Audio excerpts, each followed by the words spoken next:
Job లేక ఇబ్బంది పడుతున్నారా? అయితే మెడికల్ కోడింగ్ మీకు మంచి ఆప్షన్. వెంటనే కాల్ చేసి కోర్సులో జాయిన్ అవ్వండి. నమస్తే రమగారు. నమస్తే జయ. రమగారు, బంగారం చాలా ఇష్టంగా కొనుక్కుంటాం.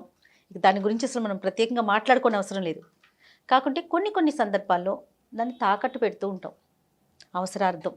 కొంతమంది అసలు బంగారం కొనేదే అందుకు, మనకు అవసరానికి ఆపదగా ఉంటుంది, వేరే ఎవరిని అడగకుండా మనకి అది ఉపయోగకరంగా ఉంటుంది, అదొక ఆస్తి కింద భావిస్తూ ఉంటారు. కరెక్టేనంటారా? అంటే మరికొంతమంది లక్ష్మీదేవి తాకట్టు పెట్టడం ఏంటి అనేది అది కూడా వింటుంటాం కదా. లక్ష్మీదేవి ఖర్చు పెట్టడం ఏంటి అని మానేస్తున్నామా? అదే కదా, మానేయం కదా. బంగారం ఎప్పుడు పెట్టుబడే చేయ, అంటే ఏమనాలి దాన్ని, ఆస్తి, చరాస్తి కింద చూసుకోవాలి బంగారాన్ని. ఎప్పుడు చరాస్తి.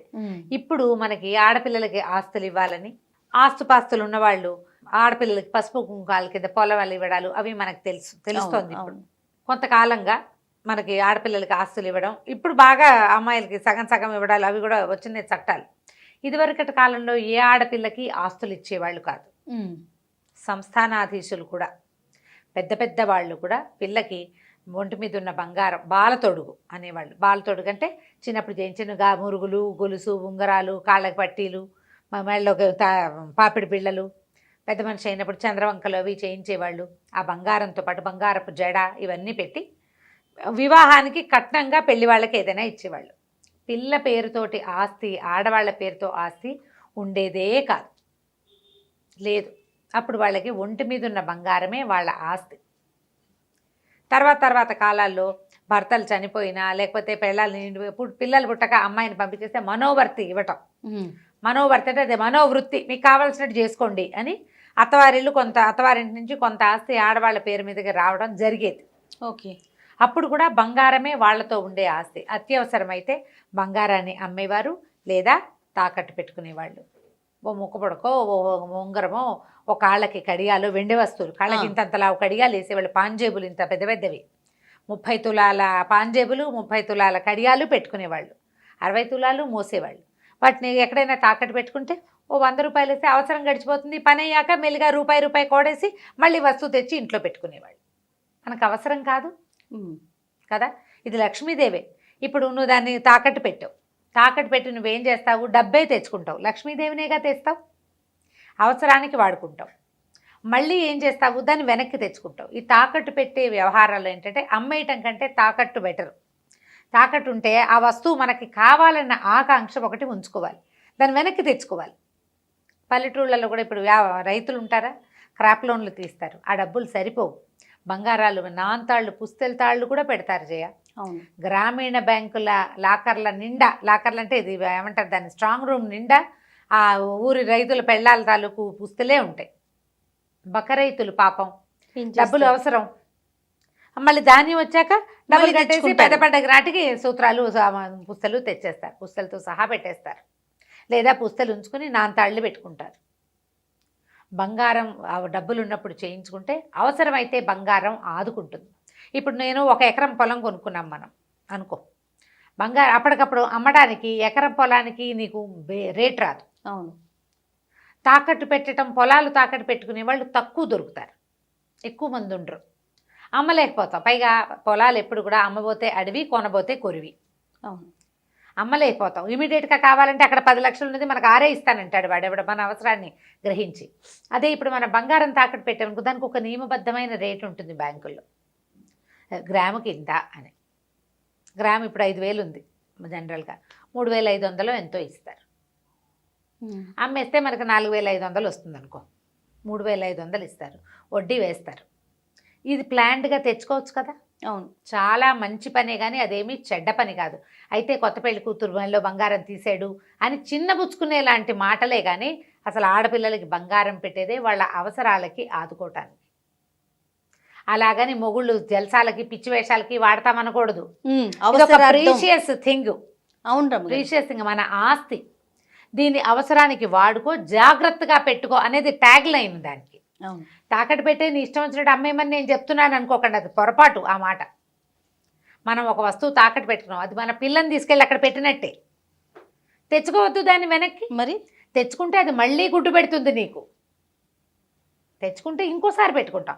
ఈ ఏడాది విడిపించుకుంటాం, మీదటికి అవసరపడలా ఆ పై ఏడాదికి పిల్లల పెళ్ళిళ్ళో ఇల్లు కట్టుకుంటున్నామో, ఏదైనా పొలం వ్యవహారమో, మనకే ఏదో వ్యాపారంలో మదుపు కావాలో, ఎవరికైనా ఏదైనా అత్యవసరమైన అప్పు తీర్చాలంటే దీనికి వడ్డీ తక్కువ ఉంటుంది. గ్రామీణ బ్యాంకుల్లో చాలా తక్కువ ఉంటుంది గోల్డ్ లోన్కి, ఇంట్రెస్ట్ రేట్ తక్కువ.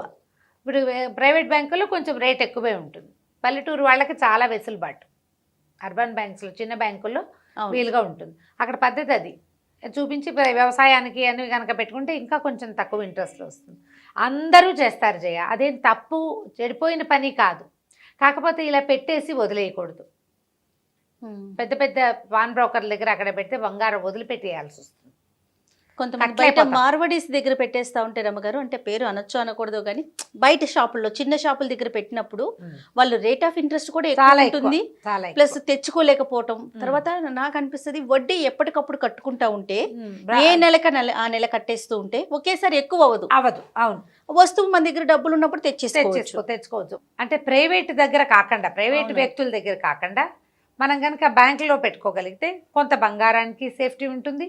వడ్డీ ఇంట్రెస్ట్ కట్టేసుకుంటూ ఉంటే ఏ నెల కానేలా ఎక్కడైనా కూడా ఈజీగా, ప్రైవేట్ అయినా బ్యాంక్ అయినా ఏదైనా కూడా ఇంట్రెస్ట్ అనేది ఎవరి మంత్ పే చేస్తూ ఉంటే ఈజీగా ఉంటుంది.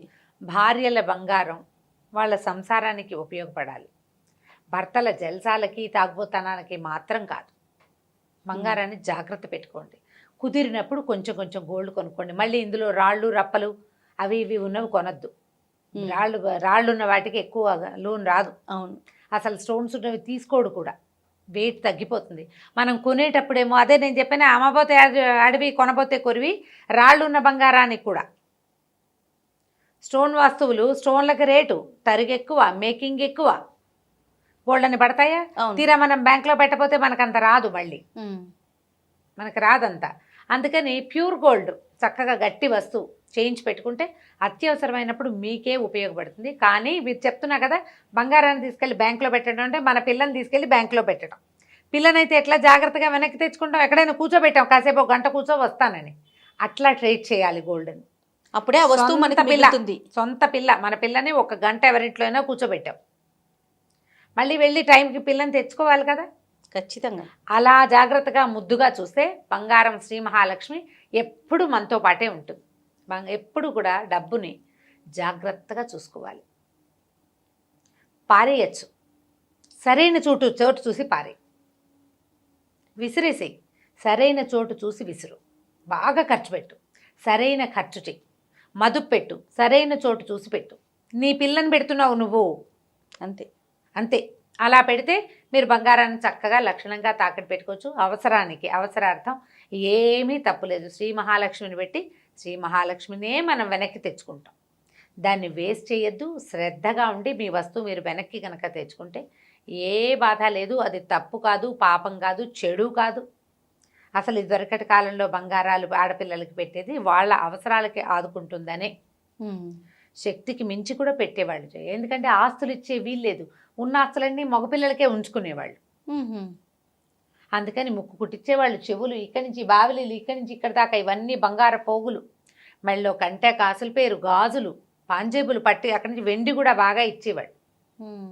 దీనికోసమే, వాళ్ళకి ఇంకేమి ఇవ్వం, ఇక్కడున్న ఆస్తంతా వెనక్కి ఉండిపోతుంది. అందుకని ఎంత పేదింట్లో అయినా పిల్లకి ఆసరా ఉంటుందని ఓ నాంతాడైనా చేయించి పెట్టేవాళ్ళు. గబుక్కున్న ఎంత చెట్టుకి అంత గాలి, అంతే కదా. వాళ్ళ శక్తిని అనుసరించి ఒక నాంతాడు పెట్టారనుకో, అవసరమైతే పిల్ల ఏదైనా ఏర్పరచుకుంటుంది దాంతో. భర్తకు ఉపయోగం. ఇప్పుడు మొగుడికి ఇవ్వటం అంటే భార్యాభర్త ఒకటి కాదా, నువ్వు నేను వేరా, ఒకటే కదా. అవును, వేరైతే కథ వేరేగా ఉంటుంది, ఒకటే అయితే సంగతి చెప్తున్నాను నేను. ఇది మీ అవసరానికి మీరైనా చేయొచ్చు, భర్తల అవసరాలకైనా చేయొచ్చు. నా వస్తువు నువ్వు నాకు తెచ్చియాలి అనేది మాట్లాడుకోండి. ఆ పని చేస్తే ఇప్పుడు నేను చెప్పాక అక్కడ ఎక్కడో ప్రైవేట్ వ్యక్తుల దగ్గర అప్పటికప్పుడు ప్రాణాలు పోయే పరిస్థితిలో కాకుండా కొంచెం ప్లాన్డ్గా బ్యాంకుల్లో అట్లా అయినా ప్లాన్ చేసి పెట్టుకుంటే మళ్ళీ వెనక్కి తెచ్చుకోవచ్చు. లక్ష్మీదేవిని మళ్ళీ ఇంటికి చేర్చుకుని ఆ పూట పాయసం చేసి దండం పెట్టుకుంటే మళ్ళీ వెళ్ళిపోకుండా ఉంటుంది మన ఇల్లు వదిలిపెట్టి. అంతే. ఇది ఎప్పుడు నిరంతరం చెయ్యండి అని కాదు, అవసరమైతే చెయ్యొచ్చు, అంత తప్పేమీ కాదు. నమస్తే రమ్మగారు. నమస్తే.